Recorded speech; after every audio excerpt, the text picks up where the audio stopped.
Hai orang-orang yang beriman, peliharalah dirimu dan keluargamu dari api neraka, yang bahan bakarnya adalah manusia dan batu.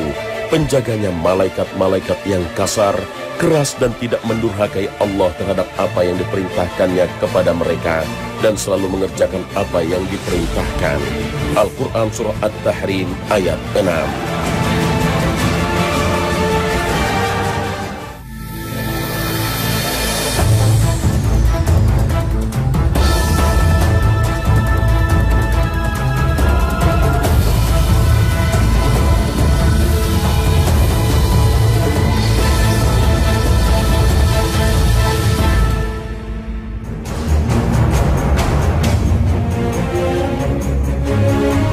Assalamualaikum warahmatullahi wabarakatuh.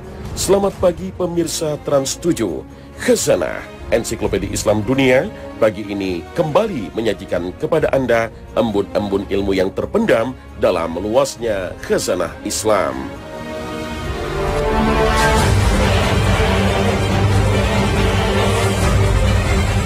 Ketika Allah menciptakan neraka, Allah mengutus malaikat Jibril untuk melihatnya.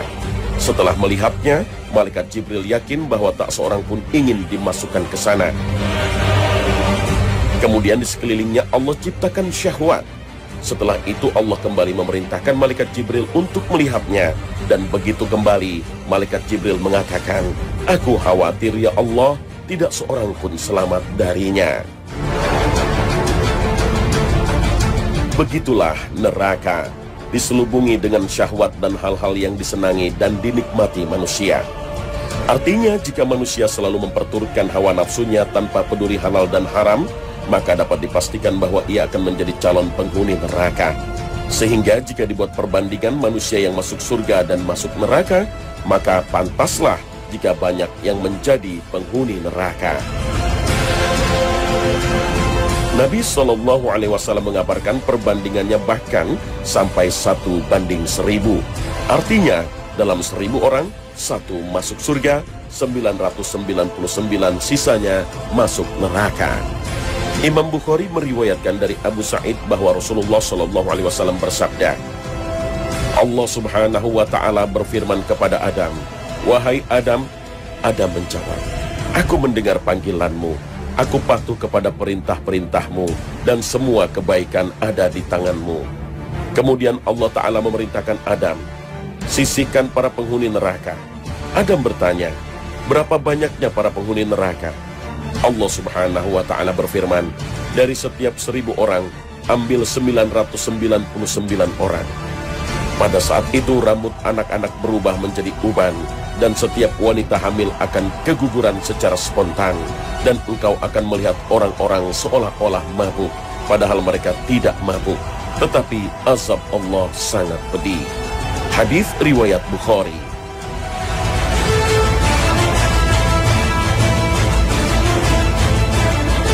Mendengar perbandingan calon penghuni surga dan neraka yang sangat mencolok, para sahabat Nabi bersedih karena manusia lebih banyak yang masuk ke neraka. Bahkan jumlahnya sangat besar sekali jika dibandingkan penghuni surga. Maka para sahabat bertanya lagi, "Ya Rasulullah SAW, siapa di antara kita yang akan menjadi yang seorang di antara 1000 itu?" Beliau bersabda, "Bergembiralah, yang 1000 orang itu adalah dari Ya'juj dan Ma'juj, sedangkan yang 1 orang itu dari kalian." Kemudian beliau bersabda, "Demi yang jiwaku berada di tangannya, aku berharap agar jumlah kamu adalah 1/3 dari penduduk surga." Para sahabat memuji dan mengagungkan Allah Subhanahu wa Ta'ala. Kemudian beliau bersabda, "Demi yang jiwaku berada di tangannya, aku berharap 1/2 penduduk surga adalah kalian. Karena kalian dibanding umat-umat lain adalah seperti sehelai bulu putih di tengah-tengah bulu hitam seekor banteng, atau seperti bulatan tanpa bulu di kaki depan seekor keledai." Hadis riwayat Bukhari.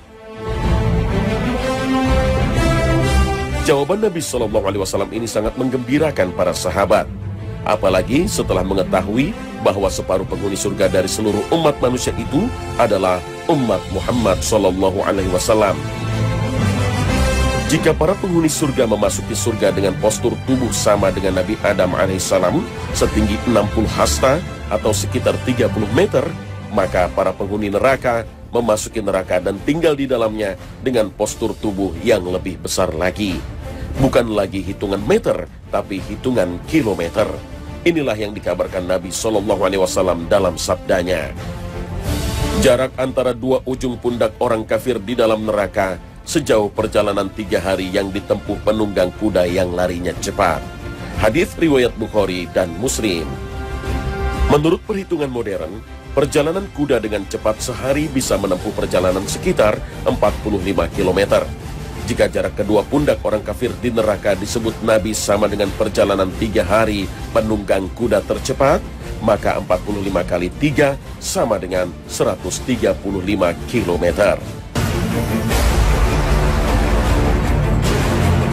Bayangkan saja, jika pundaknya saja berukuran lebar 135 km, tentu tingginya jauh lebih panjang.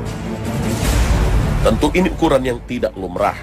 Maka pantas saja Nabi SAW dalam sebuah hadis pernah menyebutkan bahwa ukuran gigi gerahamnya orang kafir di neraka sebesar gunung Uhud. Mengapa ukuran penghuni neraka demikian besar? Ulama menyebutkan di antara hikmahnya adalah agar areal tubuh yang menerima siksa semakin banyak, sehingga siksa neraka itu benar-benar dirasakan oleh penghuni neraka di setiap jengkal tubuhnya yang besar.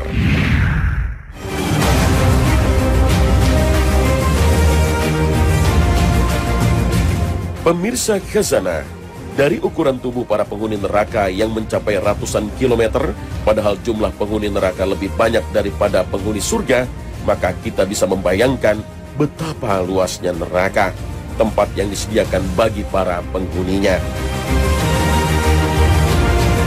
Allah Subhanahu wa Ta'ala bahkan dalam Al-Quran menggambarkan bahwa lontaran bunga apinya saja bisa sebesar istana, sebagaimana firman Allah Ta'ala, Innaha tarmi bisyararin kal qasr ka'annahu jimalatun sufr.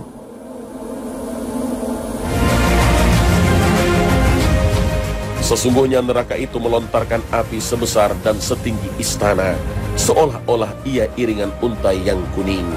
Al-Quran Surah Al-Mursalat ayat 32 hingga 33. Neraka yang disebut dalam Al-Quran dengan sebutan nar yang berarti api, memang sebagian besar siksaan di dalamnya berhubungan dengan api. Api yang dikenal di dunia merupakan materi panas yang bisa membakar materi lainnya. Panas api yang dikenal manusia di dunia bisa dilihat dari warnanya. Ada yang berwarna merah, kuning, atau biru. Lalu seperti apa panasnya api neraka? Panasnya suhu api neraka digambarkan Rasulullah SAW dalam sabdanya, api kalian yang dinyalakan oleh anak Adam hanyalah 1 dari 70 bagian nyala api Jahannam. Para sahabat kemudian mengatakan, demi Allah, jika sepanas ini saja niscaya sudah cukup wahai Rasulullah. Rasulullah menjawab, sesungguhnya masih ada 69 bagian lagi, masing-masingnya semisal dengan nyala api ini. Hadits riwayat Bukhari dan Muslim.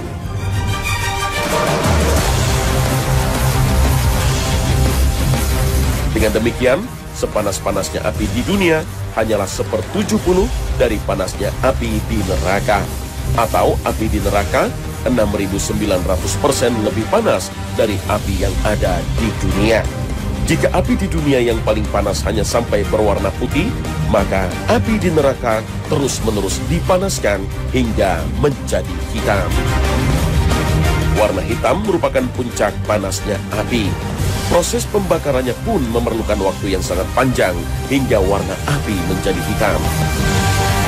Imam Tirmizi dan Ibnu Majah meriwayatkan hadits Nabi SAW yang menyebutkan bahwa api neraka dipanaskan selama 1000 tahun hingga menjadi merah. Kemudian dipanaskan lagi selama 1000 tahun hingga menjadi putih. Kemudian dipanaskan lagi selama 1000 tahun hingga menjadi hitam.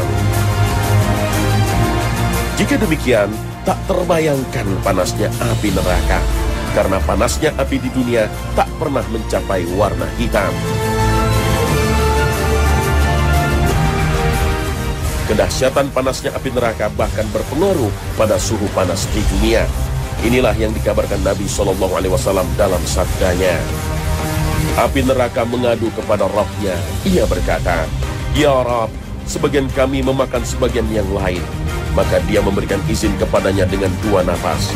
1 napas di musim dingin dan 1 napas di musim panas. Maka panas yang sangat kuat yang kami dapatkan dan dingin yang sangat kuat yang kamu temukan. Hadits riwayat Bukhari. Dari keterangan Nabi SAW ini juga bisa disimpulkan bahwa panas api tidaklah mendominasi azab di akhirat, karena dingin juga menjadi bagian dari siksa neraka. Namun begitu, bukan berarti dinginnya neraka menjadi kenikmatan penghuninya. Justru semakin membuat sengsara para penghuni neraka. Oleh sebab itu, Ka'ab bin Malik, salah seorang sahabat Nabi, mengatakan, sesungguhnya di neraka terdapat dingin, yaitu zamharir. Yang ini bisa membuat kulit-kulit terlepas hingga mereka yang berada di neraka meminta pertolongan pada panasnya neraka. Panas atau dinginnya neraka benar-benar tidak terbayangkan oleh imajinasi manusia. Meski begitu, azab panasnya api neraka masih bertingkat-tingkat. Masing-masing tingkatan memiliki pintu yang semuanya itu berbeda-beda sesuai dengan dosa para penghuninya. Allah Subhanahu wa Ta'ala mengabarkan dalam surat Al-Hijr bahwa neraka memiliki 7 pintu.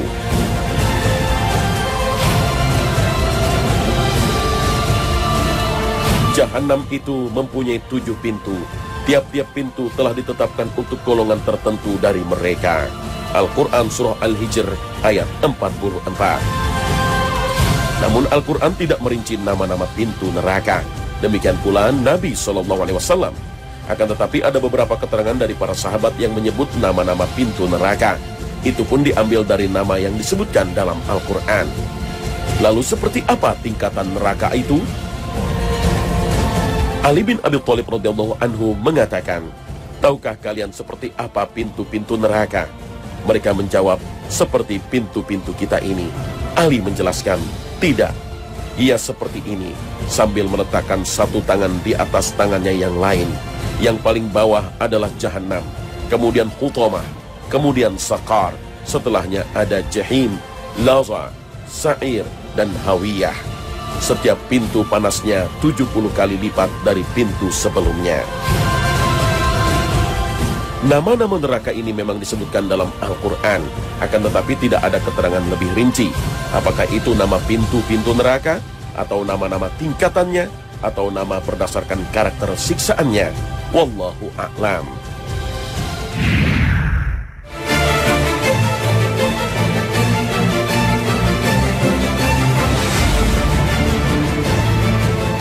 Pemirsa Khazanah, hukuman dan siksaan di neraka tidak sama satu dengan lainnya.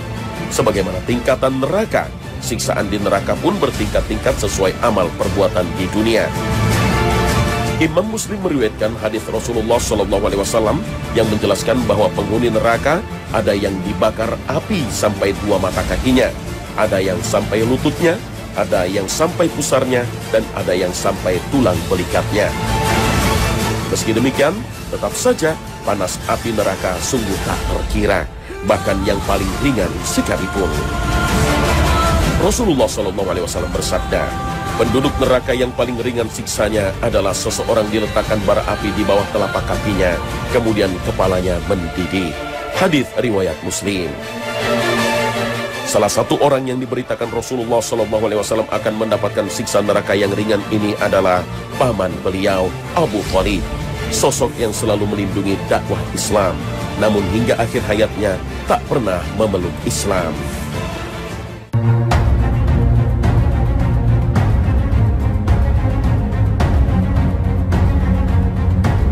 Panasnya api neraka yang membakar tubuh penghuninya bukan lantas membuat manusia yang menerima azabnya langsung mati. Kulit tubuh mereka akan terus berganti setiap kali kulitnya melepuh dan rusak akibat panasnya api neraka. Hal itu terjadi agar mereka merasakan siksa yang teramat pedih.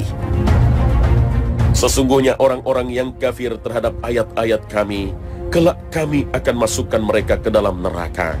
Setiap kali kulit mereka hangus, kami ganti kulit mereka dengan kulit yang baru, supaya mereka merasakan azab.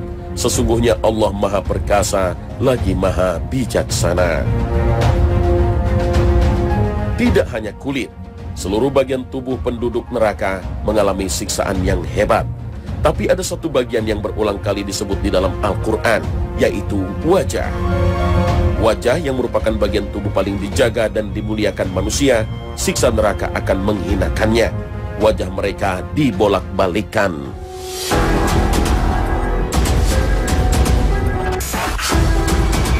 Pada hari ketika wajah mereka dibolak-balikan dalam neraka, mereka berkata, alangkah baiknya andai kata kami taat kepada Allah dan taat kepada Rasul. Al-Quran Surah Al-Ahzab ayat 66.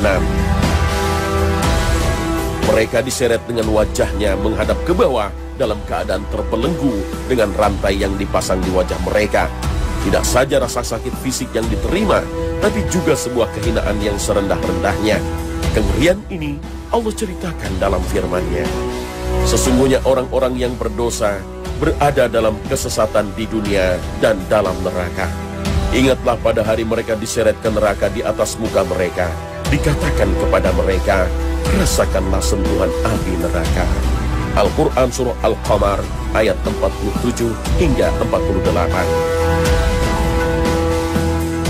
Tak hanya itu, tubuh mereka dibakar hingga ke organ tubuh paling dalam, daging, tulang, otak, bahkan hingga ke jantung.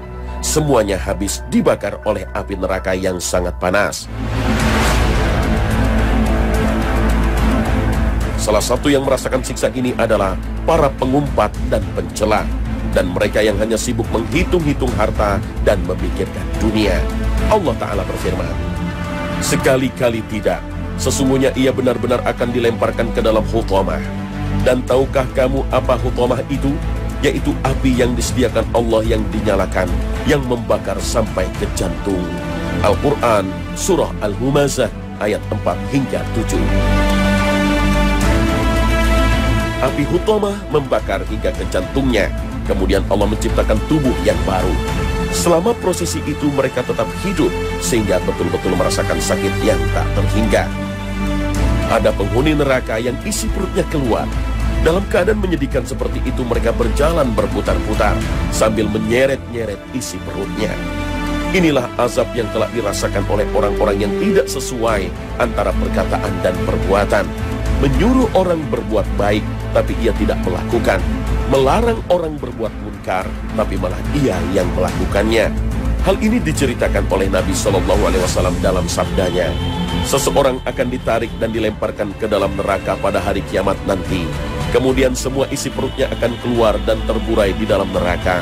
Dan ia dipaksa berjalan berkeliling seperti seekor keledai yang menarik sebuah jentera. Penduduk neraka berkumpul di sekelilingnya dan berkata, hai fulan, apa kesalahanmu? Bukankah kamu menyuruh kami berbuat baik dan melarang kami melakukan kejahatan? Ia menjawab, saya selalu menyuruh kamu berbuat baik, tetapi saya sendiri tidak melakukannya. Dan saya selalu melarang kamu melakukan kejahatan, tetapi saya sendiri sering melakukannya. Kemudian ia berjalan berkeliling seperti seekor keledai menarik jentera. Hadis riwayat Bukhari dan Muslim.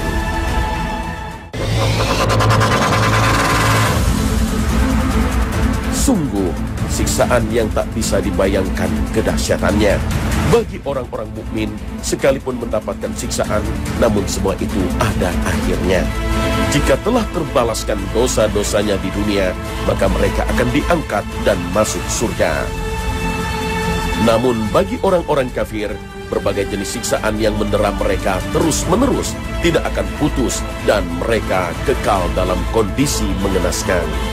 Allah Ta'ala berfirman, mereka ingin keluar dari neraka, padahal sekali-kali mereka tidak dapat keluar daripadanya, dan mereka beroleh azab yang kekal.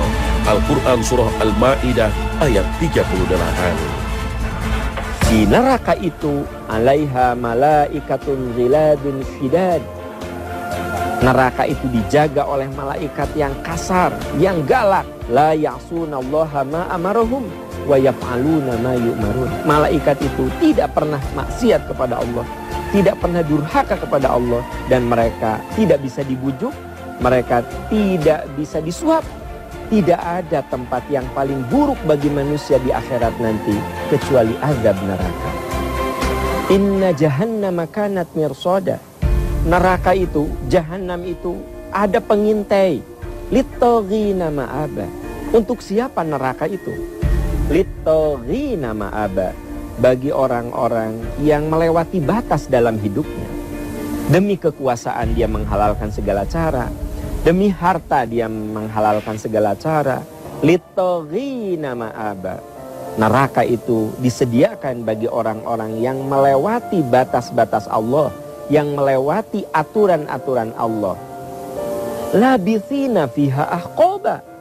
Mereka berada di dalam neraka itu ahqoba, berabad-abad. Waktu yang begitu lama dalam kesengsaraan. Littaghina ma'aba labithina fiha ahqoba. La yadhuquna fiha barda wala syaraba. Selama berabad-abad mereka di dalam neraka tidak merasakan kesejukan. La yadhuquna fiha barda wala syaraba. Tidak sejuk dan tidak ada minuman.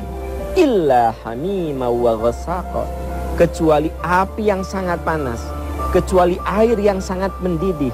Jazaa'u wifaqa. Sebagai balasan yang cocok, yang tepat bagi orang-orang yang dalam hidupnya menghalalkan segala cara.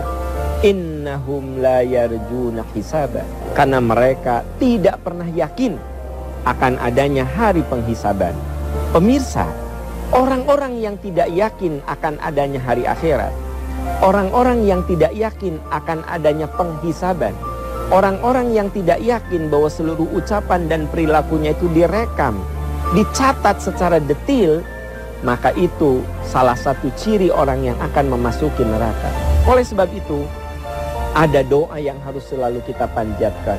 Rabbana srif anna adzaba jahannam inna adzabaha kana gharama. Ya Allah, palingkan kami dari azab jahannam, karena azab jahannam itu tempat yang paling buruk. Allah pun mengingatkan kita agar kita menjaga diri dan keluarga. Ya ayyuhalladzina amanu, hai orang-orang yang beriman, qu anfusakum wa ahlikum naro. Jaga dirimu, keluargamu dari api neraka. Oleh karena itu, tugas kita adalah menjadikan Ramadan ini sebagai sarana untuk melepaskan diri dari azab neraka. Rasulullah mengatakan, marhaban bil mutahhir, selamat datang kepada yang mensucikan. Sahabat bertanya, ya Rasulullah, mal mutahhir, siapa yang mensucikan itu? Kata Nabi, syahru ramadana yutahhiruna minadz-dzunubi wal ma'asi. Bulan Ramadan itu mensucikan dosa dan maksiat. Semoga dengan Ramadan yang kita jalani dengan sungguh-sungguh, itu bisa menggugurkan dosa-dosa kita, sehingga kita bisa terbebas dari tempat yang paling buruk, kita terbebas dari api neraka.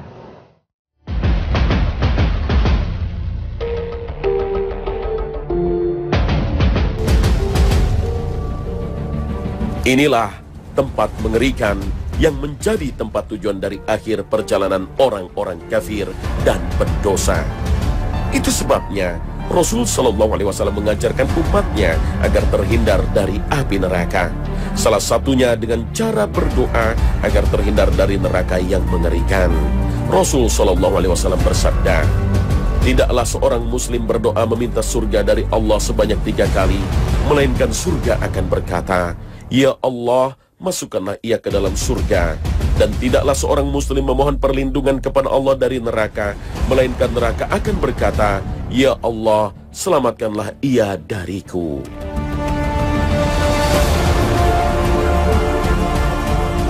Nah pemirsa, sampai di sini akhir perjumpaan kita hari ini. Semoga Allah Subhanahu wa Ta'ala menjauhkan kita dan keluarga kita dari panasnya api neraka. Terus saksikan Khazanah Perjalanan Abadi menyingkap tabir gaib setiap pukul 5.15 waktu Indonesia Barat, Senin sampai Jumat sepanjang bulan Ramadan hanya di Trans 7. Terima kasih atas perhatian Anda. Wassalamualaikum warahmatullahi wabarakatuh.